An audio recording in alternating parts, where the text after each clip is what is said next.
Brian Grimes, your real estate mentor, back with another quick lesson for you guys, a ride and talk. If you're new to the platform, like, comment, subscribe. Leave the comment that says, I subscribe, and I'll send you instant access to my free real estate training. It'll show you how to acquire properties for pennies on a dollar all across the country. You don't want to miss out on that free offer.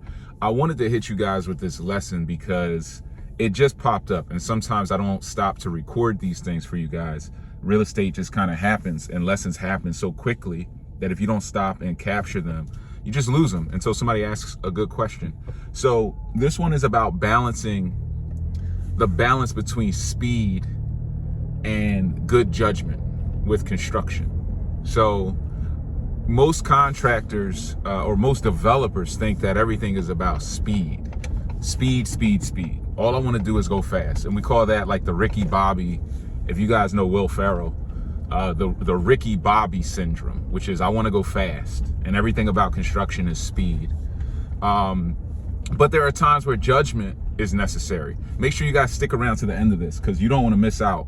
I promise you don't want to miss out on any of this lesson. Sometimes judgment is necessary to be balanced with speed because it's not about necessarily going fast. Sometimes going fast will set you back, either monetarily, or it could set you back in time. Trying to go too fast, you can run into different roadblocks that set you back. So let's talk about running too fast and essentially hustling backwards, going nowhere fast. So how can that happen? Well, one way that can happen is, let's say you're Mr. Speed and all you care about is going fast. Most people who are of this mindset, they get into the game, they don't know much about construction yet. They just know, time is money. I want to go as quickly as possible. So you're going fast on a project and you run ahead of your permits, or you run faster than the permits will move, or you don't even pull permits because you just want to go fast.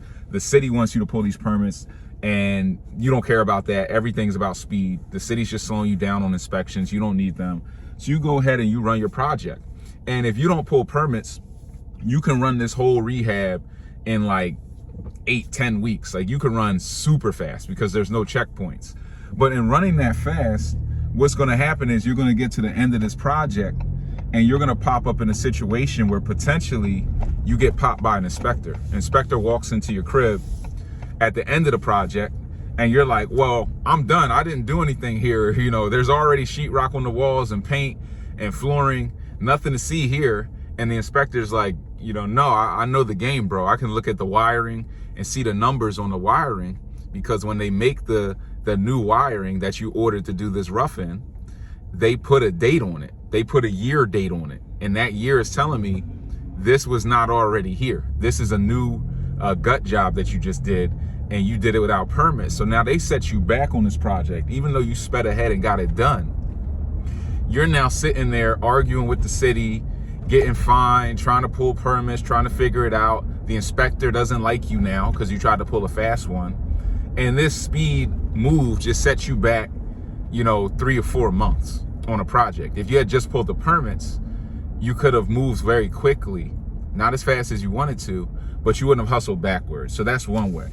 Another way is, and this issue I just ran into, it was a question on timing. There will be questions on what should be accelerated first in a job. There is a general flow to construction and to a full gut renovation, and that is quickly demolition, structural demolition. So there's cosmetic demolition, structural demolition, framing, structural framing, and interior framing, rough-ins, insulation, fire seal, drywall, paint, flooring, finishing. Those are kind of the general flows. And out on the outside of that, you're going to have exterior work.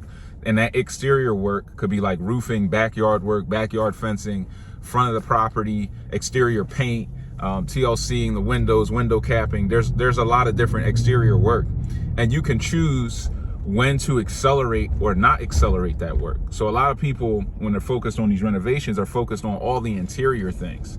Most of those demo and framing and sheetrock and paint and finishing, these are all interior things that you'll see on TV. You see this on, Property Brothers. But what you're not necessarily factoring in is the time of the exterior work, the siding, the masonry, the backyard fencing, the landscaping. These things take time and can be accelerated or decelerated. So we ran into an issue where we were on a project and we want to go fast. We want to go as fast as possible. Everything is about speed at the end of the day, and the time is money. But we're in a neighborhood that is a C-class neighborhood, and there's a lot of break-ins in this pocket. So we had a electrician finishing up another project, and we're going to bring them to this project. And we're trying to think about judgment. Should we rough in the electric and then bring in the plumber behind them and the HVAC technician behind them, which is the proper way to do it? To some degree, you want to bring in the plumber first and then the electrician. But you know, both of those two can kind of work around each other. The HVAC should go last. And the issue with doing this is there are a lot of break-ins in this neighborhood, and this is a big property. And in big properties, the bigger the property, the more break-in points there are, the more targets. So we're in a position where it's like, do we want to rough this thing in and leave the electric exposed for somebody to come in, break in, and steal the electric? Because if we're trying to move fast, we'll rough it in as soon as possible, and we don't care how long we're doing the general rough-in phase. If we're doing the rough-ins for 3 weeks and doing it staged, or do we want to jumble up all of the mechanics and try to rough them all in at the same time, which is not necessarily ideal because the guys are all on top of each other, but it is ideal in the sense that we can get it all done in a week and then close up the walls. And once we close up those walls, it's now more difficult for somebody to come and break into the property and steal, because now they have to break in. They don't necessarily know what's behind all of these walls or where everything's located. So now they got to take time banging walls apart and then trying to fish through wires. And it's just not as efficient as if this property is wide open, there's no drywall, and they can steal everything. So the judgment call that was made was to slow down maybe a week or so, but then put ourselves in a position where we're not opening ourselves up to theft, because the average break-in is going to cost you $4,000 or $5,000 in materials on a rough-in, plus labor, which might be another $4,000 or $5,000. So in trying to speed up, because time is money, we would put ourselves in a position to be broken into and have a massive loss, which will cost us more money than the speed. And this is where, as a developer, you start to get to the advanced levels where you have to exercise judgment in conjunction with speed, right? So there's a lot to this game, and that's why I'm glad, you know, I had the wherewithal to catch this and push this record button for you guys and start to break down some of these lessons, because these are like getting into the weeds lessons, but this is the difference between developers and just people who kind of talk mess and don't really build properties. There's a lot of talking head, you know, gurus that I've been kind of exposing the truth on. Not that these guys don't add value and that they don't have, you know, strategies and things that work, but a lot of these guys don't really build houses. They don't really build for a living. They don't really know the game, and they haven't done hundreds of deals. So they can't truly advance you, you know, in that way.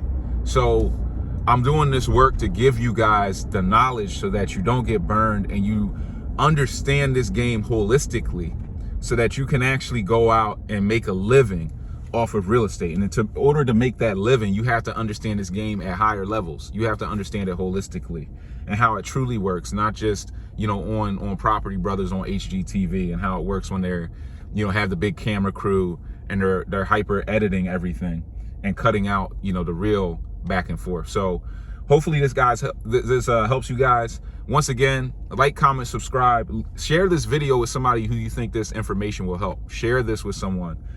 Pass this information along. That's how you're going to build more awareness and bring that truth to more people. Like, comment, subscribe. Leave the comment that says I subscribe, so that I can send you instant access to that free real estate training that'll show you how to acquire properties for pennies on the dollar all across the country. You don't want to miss out on that free offer. Brian Grimes, your real estate mentor, signing off.